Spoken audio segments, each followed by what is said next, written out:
Hey folks, Triple Crown here, coming to you from Vancouver, British Columbia. This is Operation J1, Round 5 summary. Things are looking good in some places and some places not so good.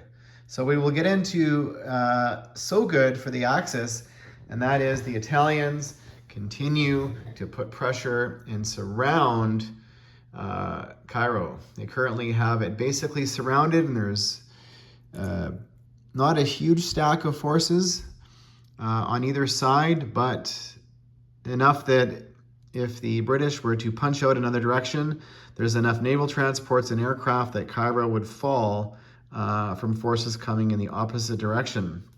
And Italy and the Germans are currently sitting in Syria, and they are punching into the Middle East because this is a 5-0 bonus for the British if they control all 4 territories. So they continue to play ping pong, and basically they're trying to whittle the British down. And that is a victory city, so definitely a priority for the Italians to take. Over here, kind of something I've never done before, but thought let's see how it plays out. And the Germans had roughly 15 more units than what the Russians were going to be able to have in Moscow, and they would have lost absolutely everything. So they decided to back out one territory here and survive to fight another day and see if the Germans will chase them.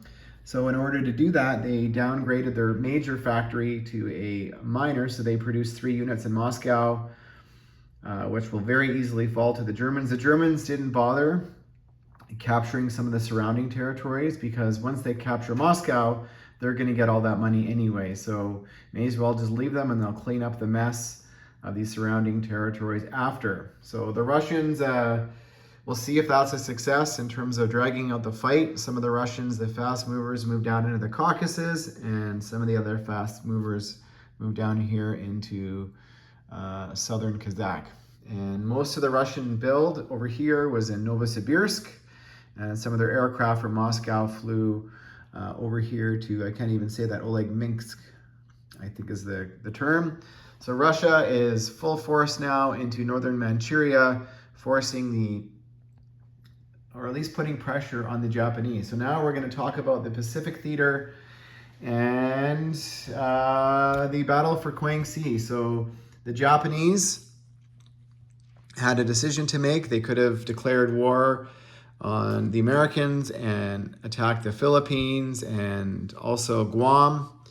They decided if they did that, they were going to lose Hong Kong and bring the Americans into the war and have to fight the Americans next turn. So they decided to take on the KMT that were sitting in Kwangsi. There was about 28 units there, 28 Chinese force units there. And so the Japanese brought everything, probably about maybe about 35 or 37 units, including the aircraft. They did get 2 shot down at AAA fire, but they survived with basically 1 one veteran and 1 medium armor and their Air Force. These units were brought over as a non-combat movement using the Tokyo Express. So this means Japan is in a little bit of a situation now with the opportunity now for the FEC to now pounce, because this territory now, I think about 10 units left to go take on Kwangsi, and they died. So there's only about 10 units left sitting in Siam, and this whole stack of units coming. Now, do the British want to do that and leave their capital of Calcutta open if the potential Germans, now they have nothing to do once they capture Moscow? So we'll see how far out of position they want to get. But big, in regards to the Japanese Navy, still sort of sitting here, waiting over here off of Sydney. They save their money, and they are prepared to plunk down 3 boats next turn, and the British can make another one. So that would be basically a navy of 4 boats, and with a scramble of 4. So that would be 8 units versus 8 units if the Japanese decided to attack. So what are the Japanese going to do? They don't have a lot of ground forces left, so do they And let's talk, folks. The Americans came into Midway. They built a naval base and an air base, and their navy is substantially larger than the Japanese navy. So what are they going to do?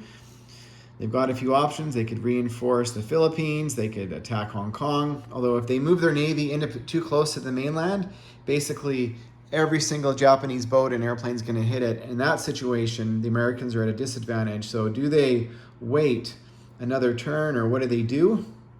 But they're putting a lot of pressure on the Japanese. The Japanese are being squeezed now from all angles. The CCP moved everything as far forward as they can into Yunnan. So how do the Japanese respond to this? They currently have a capital that has nothing in it other than airplanes, a few air transports. They did build a Yamato-class battleship last turn, and the Americans responded by building a carrier and a battleship of their own. And so that is what's happening, folks. Let's pan over quickly here into the Atlantic. It's kind of not a lot happening other than a battle of submarines in the Northern Atlantic. So Germany did build 4 more submarines last turn. They didn't branch out, although they are convoying the Russians, but they shouldn't have done, because they would have collected that money once they take the capital, but that was an afterthought. The Canadian, Russian, and British Navy is defending Eastern Canada, and just waiting to see what happens. Now that America is in the war next turn, they are now at full income. I should have mentioned that. These transports can go down here and annex Brazil, or maybe go do a landing in Western Europe, or we'll see. So we'll see what happens. But now, is America going to spend a little bit of money over here in the Atlantic? Or are they going to spend it all in the Pacific? Or are they going to lend-lease some to the Russians? So they've got a few options there, folks. And stay tuned for round 6.